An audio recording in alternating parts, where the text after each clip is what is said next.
Charles M. Schulz was born in Minneapolis, Minnesota on November 26, 1922. His uncle soon nicknamed him Sparky after Sparkplug. Sparkplug was the horse in the popular Barney Google comic strip. The name stuck. All his life, Charles's friends and family would call him Sparky. Sparky was an only child. He grew up in St. Paul, a city right next to Minneapolis, with his mom, Dina, and his dad, Carl. Carl owned the family barbershop, and they lived nearby. Sparky was proud of his dad and liked to hang out at the barbershop. When Sparky's hair grew long, Carl would cut it. But if a customer came into the shop, Sparky had to move aside. He'd wait around with half a haircut till the customer left. That was kind of embarrassing.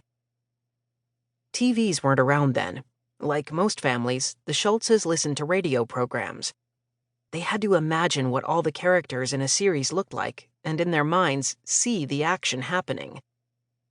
Comics were super popular. Both grown-ups and kids loved them. People spent hours reading the funny papers. That was what the comic strip pages in newspapers were called. Sparky and his dad would read comics together and discuss them. What will happen in next week's strips, they'd wonder. In elementary school, Sparky was a good student. He was so smart that he got to skip half of the 3rd and 5th grades. He always carried a pencil in his pocket and was great at copying comic characters like Popeye and Mickey Mouse. Other kids asked him to make pictures in their notebooks. At home, he sometimes drew on the cardboard that came inside his dad's shirts from the laundry because paper was expensive.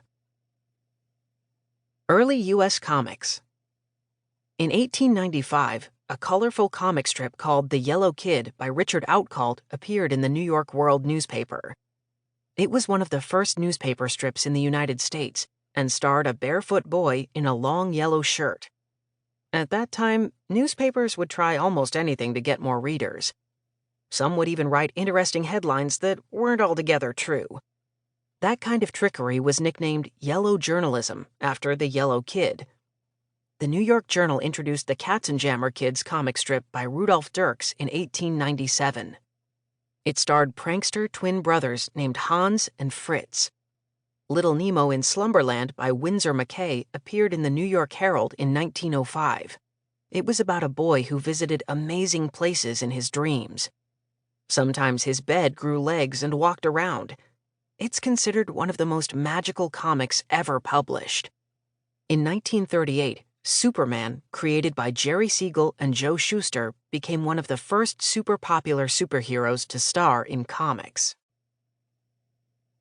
For his 11th birthday, Sparky bought himself a book called How to Draw Cartoons by Claire Briggs. He kept practicing and learning. Sparky often felt lonely without brothers or sisters. He'd go visit his friend Shermie, who lived around the corner. Sparky liked to listen to Shermie's mom play classical music on her piano. On Saturday afternoons, the boys would go to movie theaters to see short films called serials. On Sundays, the Schultzes sometimes visited Sparky's mom's family at their farm. His cousins were noisy, played rough, and sometimes teased him. He was a shy city boy. Cows and other farm animals seemed scary. He didn't enjoy the trips.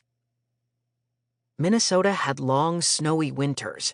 Kids in St. Paul would skate on ponds or on patches of ice that formed on sidewalks or streets.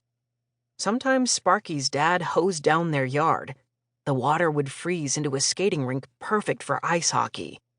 Kids in the neighborhood liked to come over to skate at the Schultzes. One of Sparky's favorite books was Hans Brinker, or The Silver Skates, by Mary Mapes Dodge. It was about a boy and his sister who try to win a pair of skates in an ice skating race. Sparky enjoyed sports and often forgot his shyness in his desire to win. In spring and summer, he played baseball. These were just pickup games. There was no organized Little League back then. It began in 1939. One summer, something exciting happened. A playground supervisor noticed how much Sparky and his friends enjoyed baseball. He started a league for them with 4 teams, playing 2 days a week. Not only was Sparky chosen as a team manager, he switched off playing catcher and pitcher. Even though the games didn't start until 9 a.m., he would arrive at 8:30 with the equipment. His dedication paid off. His team won the season championship.